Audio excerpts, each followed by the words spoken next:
Hey bunnies, it's me, Robin Yoda. I'm just checking in because I haven't been doing this in forever, which may seem weird and may not seem weird. Um, those of you who kind of know me know that you know, I'm not good at keeping to schedules really anymore. Um, I have some systemic issues that keep me from actually doing things very often, and doing videos is hard. Um, I know it doesn't feel like this is hard because it's low effort, it's on my phone, I don't get in front of the camera, I just voice over. But a lot of this is really hard for me because I have to decide what I'm going to say. I have to actually put in the effort to physically do this. I do it by myself. Yes, a lot of people on YouTube do this and they do it well. I just don't have a lot of capacity for it. But I do like to share with people, and I've been realizing that a lot of my life now is taken up with solitary functions. I'm realizing that my support system has faltered and has shrunk down very significantly. I don't have friends that I see in person anymore. I only hang out with my family and sometimes my work colleagues. So I'm going through some stuff. Recently, I've been watching a lot of mental health YouTube.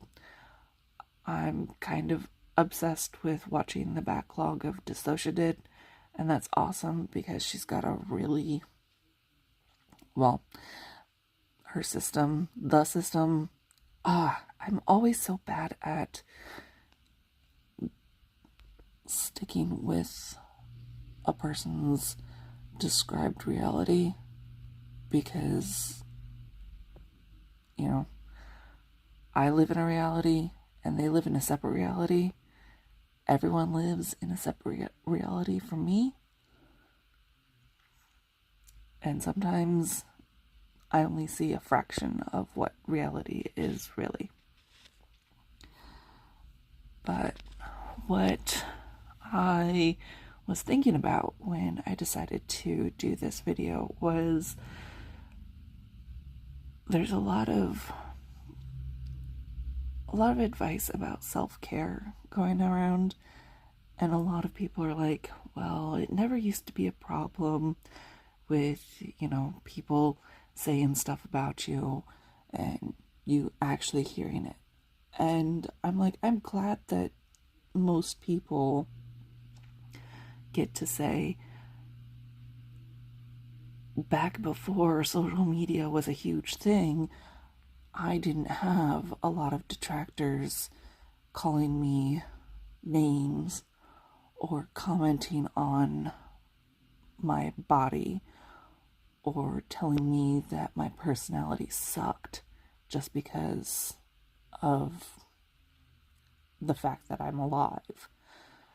I'm really, really happy for you guys. That wasn't my experience. That wasn't my siblings' experience. And while our experience isn't unique, it was different because we grew up in church.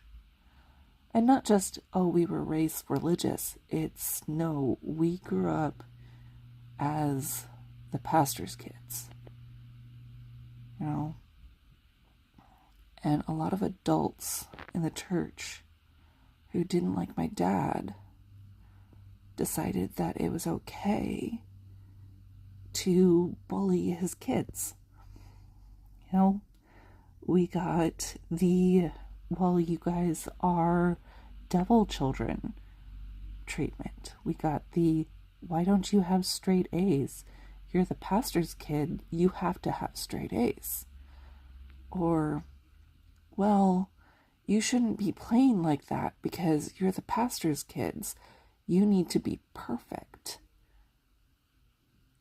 Being held to a perfection standard by people that you don't know or who only interact with you once a week or sometimes less is very hard, especially when it's an unsaid thing that you're part of your parents' job. You know, I know it might not have been that way for a lot of people, but for me and my siblings, we became our dad's de facto secretaries. We had to know where he was all the time. We had to know his schedule better than ours. We had to volunteer for anything that the church needed. We were expected to be a certain way and always reflect how good the church was. And that was really, really hard. It was one of the most difficult things ever.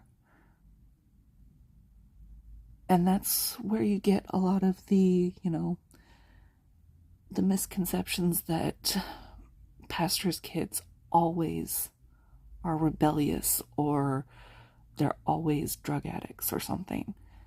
It's not that pastors' kids are just that way. It's that the church community pushes us that way. If you can't be perfect, what are you going to do? If everyone around you is hurting you, how do you get away from that? And a lot of people don't understand that that's what they're doing. A lot of people in the churches that my dad was pastor for, they would come up to me or my siblings and tell us about the things that we were doing wrong because they just wanted to help. And they thought it was helpful to tell us that we needed to be less prideful, that we needed to step back and let other people do things when we were told by other people that we weren't doing enough, that we were not enough, that we needed to be perfect. And that is the most hurtful thing of all, is being told that you can never be enough by people who don't even know you. So to everyone who is saying that social media just is worse than regular human interaction, the only reason it's worse is because you can actually see it all the time now. And not just in those special pockets where people think that they have more control or more say over who you are than you do. And I guess here's a reminder. Don't read the comments. Don't let people have control over how you think of yourself. Because they can never see all of you. And you're the only person who gets to decide what you are and how you express how you are. All right, bunnies, that's me because I'm going to start crying any second now and I've got to go do family stuff and I don't want to do that.